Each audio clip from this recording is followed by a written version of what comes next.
नमस्कार विद्यार्थी मित्रांनो, आज आपण इयत्ता तिसरी मराठी या पाठ्यपुस्तकातील पाठ क्रमांक 5 एकदा गंमत झाली या पाठाचे वाचन आणि पाठाचा अर्थ बघणार आहोत. तर चला बघूया. विद्यार्थी मित्रांनो, आज आपण इयत्ता तिसरी मराठी पाठ क्रमांक 5 एकदा गंमत झाली या पाठाचे वाचन आणि अर्थ बघणार आहोत. वाऱ्याने झाडाची फांदी हलू लागली. खिडकीत बसलेली मनुली फांदीकडे बघू लागली. चित्रात आपल्याला मनुली खिडकीत बसून झाडाकडे बघत आहेत. ती झाडाची फांदी हलू लागली तसेच खिडकीत बसलेली मनुली फांदीकडे बघू लागली. वारा अंगावर घेऊ लागली, झेलू लागली. गारगार वाऱ्याच्या झुळकेने मनुली सुखावली. काय छान वाटतंय, कुणीतरी गालावर अगदी मोरपूस फिरवल्यासारखं, मनुली मनाशीच म्हणाली. तिने डोळ्यांची उघडझाप केली. पापणी मिटली, पापणी उघडली. तिला वाटलं आज झाडाला कसला तरी आनंद झालाय. सगळी पानं वाऱ्याने हलताय. किती मज्जा, गंमतच आहे. आपल्याला आनंद झाला की आपण दोनच हातांनी टाळ्या वाजवतो. झाडं मात्र असंख्य पानांनी टाळ्या वाजवू लागतात. मनुली होती दंग. तिला दिसला पतंग. तिला वाटला हा पतंग मला उचलून घेऊन गेला तर. केवढं हे पिंपळाचं झाड आणि काय त्याचा हा पसारा. झाडाच्या उंच उंच शेंड्यावर हिरवीगार टोकदार पानं. इतक्यात गंमत झाली. पिंपळाची 2 पानं तरंगत खिडकीतून आत आली. मनुलीने ती अलगद उचलली. पानांकडे एकटक पाहू लागली. पानेही तिच्याकडे पाहत होती. मनुलीला काहीतरी सांगत होती. मनुलीला वाटले गंमतच आहे.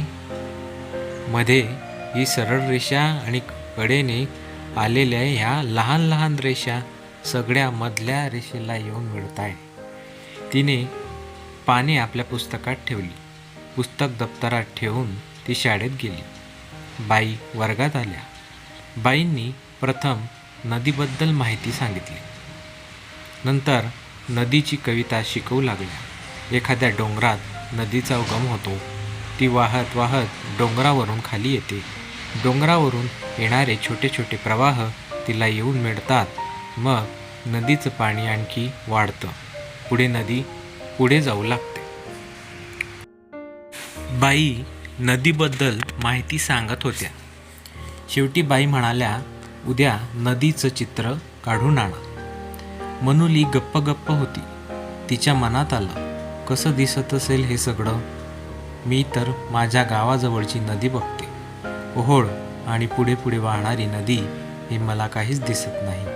त्या डोंगरापासून चालायला सुरुवात करावी आणि लांबपर्यंत चालतच जावं, म्हणजे मला सारं हे दिसेल. वर्ग शांत होता. मनुली पटकन उठली. बाईंना म्हणाली, मी गमतीशीर चित्र काढलंय बाई. अगदी डोंगरातल्या नदीचं, तिला येऊन मिळणाऱ्या ओढ्याचं. गमतीशीर? दाखव बरं. बाई म्हणाल्या. मनुलीने आपले पुस्तक उघडले. खिडकीतून उडत आलेली पाने तिने पुस्तकात ठेवलेली होतीच.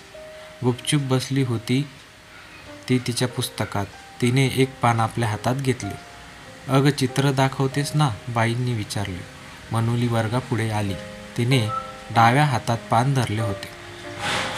बाई म्हणाल्या, अरे हे तर पान आहे. मनुली डाव्या हाताच्या तळहातावर ते पान ठेवले.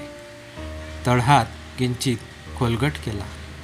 पानावरच्या मधल्या शिरेवर बोट ठेवून बाईंना म्हणाली, पहा बाई, ही डोंगरातून आलेली नदी पुढे पुढे चाललीये. बाजूच्या शिरा म्हणजे छोटे छोटे ओढे तिला घेऊन मिळतायत. नदी पुढे पुढेच चालली बाई. ही नदी शहाणी नदी आहे. सरळ ओढीत चालली. खरी नदी मात्र माझ्यासारखी कशीही धावते. ही पानं म्हणून मला मगाशी काहीतरी सांगत होती. तुम्ही नदीची माहिती सांगत होता तेव्हा मला ऐकू आलं त्यांचं बोलणं. पानांचं बोलणं. गंमतच आहे ना बाई. बाईंना सगळा वर्ग मनुलीकडे फक्त स्तब्ध होऊन पाहत होता. बाई म्हणाल्या, खरंच मनुलीनं किती सोप्या शब्दात नदीचं चित्र उभं केलं पहा. मनुली, तू खूप छान कल्पना करतेस ह. विद्यार्थी मित्रांनो, आताच आपण इयत्ता 3री मराठी या पाठ्यपुस्तकातील पाठ क्रमांक 5 एकदा गंमत झाली हा पाठाचे वाचन आणि शब्दाचा अर्थ बघितला. अशाच प्रकारचे नवनवीन शैक्षणिक व्हिडिओ बघण्यासाठी आमचे यूट्यूब चॅनल विवेक एज्युकेशन वाणी नक्की सबस्क्राईब करा आणि आवडल्यास आपल्या मित्रांसोबत लाईक आणि शेअर करायला विसरू नका. धन्यवाद.